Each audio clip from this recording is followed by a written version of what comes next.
এক একজন জান্নাতীর জন্য আল্লাহ কত হুর রেখেছেন। আর হুর কেমন, আরে বাইরে ভাই, সিরাজগঞ্জের ছেলেরা মেয়েদেরকে দেখলে একটা আরেকটা কয় দুঃস্থ দেখছ মাথা ঠিক নাই, কি সুন্দরী। এই জরিনা সকিনারা কি আর সুন্দর।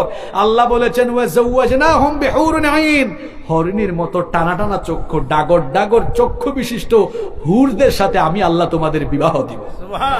এরা কেমন? লাম ইয়াতুমিথুন্না ইনসুন ক্বাবলাহুম ওয়ালা জান।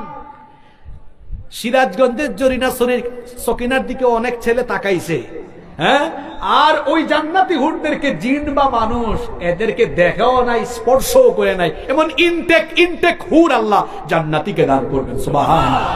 এদের সৌন্দর্য কেমন, জরিনা সকিনা দেখলে মাথা ঠিক থাকে না। আল্লাহ বলেছেন কোন একজন হুরকে যদি আল্লাহ দুনিয়ার আসমানে উকি দেওয়ার আদেশ দিতেন একবারের জন্য, সে যদি একবার উকি দিত, তার সৌন্দর্যের আলোয় সূর্য তখন ম্লান হয়ে যেত। এমন এমন সুগন্ধি এক একজন হুরের সাথে। আল্লাহ বলেছেন, আল্লাহ নবী বলেছেন, কোন একজন হুর যদি তার আঁচল একটু দুনিয়ার আসমানে নাড়া দিত, গোটা দুনিয়া মেশকের সুগন্ধিতে ভরে যেত।